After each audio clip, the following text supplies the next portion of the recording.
Hello everyone, welcome back to my YouTube channel.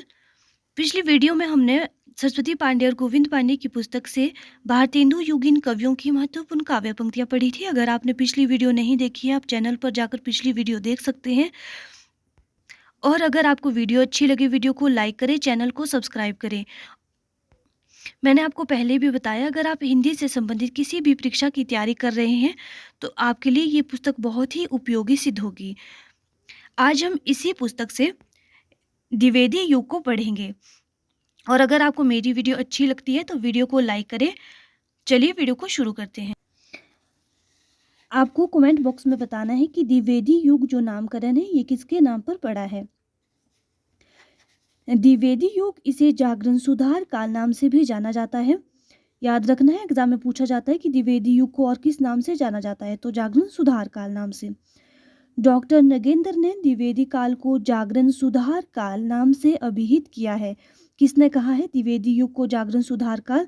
तो ये कहा है डॉक्टर नगेंद्र ने, आपको याद रखना है। और इन्होंने इसका जो समय कब से माना है, 1900 से 1918 ईस्वी तक इन्होंने इसका समय माना है। आगे देखते हैं, आचार्य रामचंद्र शुक्ल ने द्विवेदी युग को नई धारा द्वितीय उत्थान के अंतर्गत रखा है। अगर आपने मेरी पिछली वीडियो देखी होगी तो आपने वहाँ पर ध्यान रखा होगा कि जो आचार्य रामचंद्र शुक्ल ने भारतेंदु युग को क्या कहा है, नई धारा प्रथम उत्थान। और जो द्विवेदी युग को इन्होंने क्या नाम कहा है, नई धारा द्वितीय उत्थान। और इसका इन्होंने समय कब से कब तक माना है, 1893 ईस्वी से 1918 ईस्वी तक इन्होंने इसका समय माना है। यहाँ पर आपको दो बातें याद रखनी है। एक तो जागरण सुधार काल नाम किसने दिया है, नगेंद्र ने दिया है। और आचार्य रामचंद्र शुक्ल ने क्या दिया है, नई धारा द्वितीय उत्थान। और इसका समय भी आपको याद रखना है। नगेंद्र ने 1900 से 1918 और रामचंद्र शुक्ल ने 1893 से 1918 ईस्वी माना है। अब हम देखते हैं जो द्विवेदी मंडल है, इनके जो महत्वपूर्ण कवि रहे हैं उनके बारे में पढ़ेंगे। काल क्रमानुसार कवि और उनका विवरण पढ़ेंगे। सबसे पहले बात करते हैं श्रीधर पाठक की। श्रीधर पाठक, इनका जो जन्म है वो 1859 ईस्वी में और इनकी मृत्यु हुई है 1928 ईस्वी में। इन्हें खड़ी बोली के प्रथम स्वच्छंदतावादी कवि कहा जाता है। पूछा जा सकता है कि खड़ी बोली के प्रथम स्वच्छंदतावादी कवि कौन है, तो ये है श्रीधर पाठक। श्रीधर पाठक ने ब्रज भाषा में मौलिक काव्य कश्मीर सुषमा की रचना सन 1904 ईस्वी में की। कश्मीर सुषमा किसकी रचना है, श्रीधर पाठक की है। और इसकी भाषा क्या है, ब्रज भाषा है। और ये एक मौलिक काव्य है। इसकी रचना हुई है 1904 में। श्रीधर पाठक द्वारा अनुदित काव्य ग्रंथ निम्नांकित है। जो श्रीधर पाठक ने जिन काव्यों का अनुवाद किया है, अब हम उनको देखते हैं। सबसे पहले है अनुदित रचना गडरिये और दार्शनिक। ये किसने अनुदित किया है, ये किया है श्रीधर पाठक ने।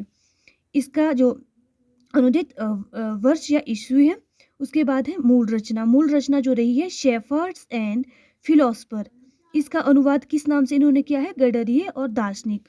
इसके जो मूल रचनाकार रहे हैं वो रहे हैं ग्रे। आगे देखते हैं एकांतवासी योगी। अनुदित वर्ष है 1886। मूल रचना रही है हर्मिट। और इसके जो मूल रचनाकार रहे हैं वो रहे हैं गोल्ड स्मिथ। और जो अनुवाद करने के बाद जो इसकी भाषा रही है वो है खड़ी बोली। आगे देखते हैं उजड़ ग्राम। इसका जो अनुदित वर्ष है 1889 ईस्वी। और जो मूल रचनाकार है डेजर्टेड विलेज। मूल रचनाकार हैं गोल्ड स्मिथ और भाषा रही है अनुदित भाषा, ब्रज भाषा। शांत पथिक, अनुदित रचना है शांत पथिक। और इसका प्रकाश जो वर्ष है, अनुदित वर्ष है वो है 1902। मूल रचना रही है ट्रेवलर। और मूल रचनाकार हैं गोल्ड स्मिथ। और इसकी अनुदित जो भाषा रही है वो रही है खड़ी बोली। ये तीनों एग्जाम में पूछी जाती है कि एकांतवासी योगी, उजड़ ग्राम या शांत पथिक।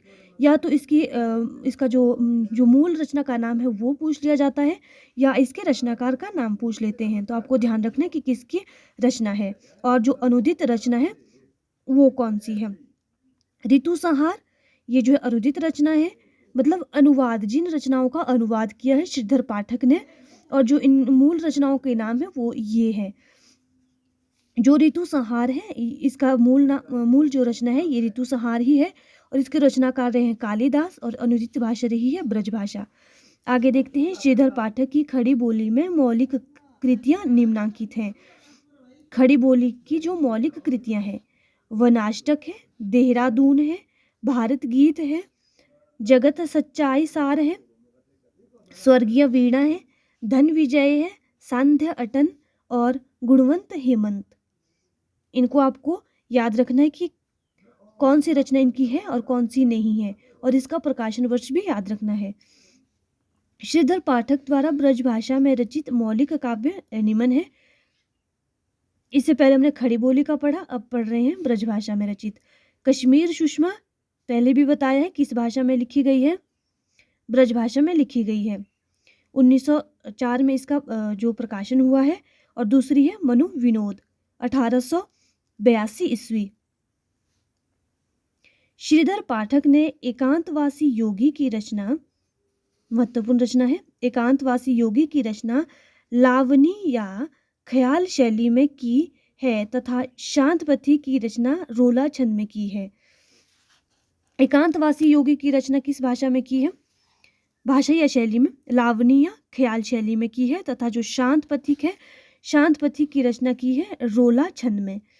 श्रीधर पाठक द्वारा खड़ी बोली में रचित प्रथम कविता, महत्वपूर्ण है, पूछा जा सकता है कि श्रीधर पाठक द्वारा खड़ी बोली में रचित प्रथम कविता कौन सी है, तो वो है गुणवंत हेमंत तथा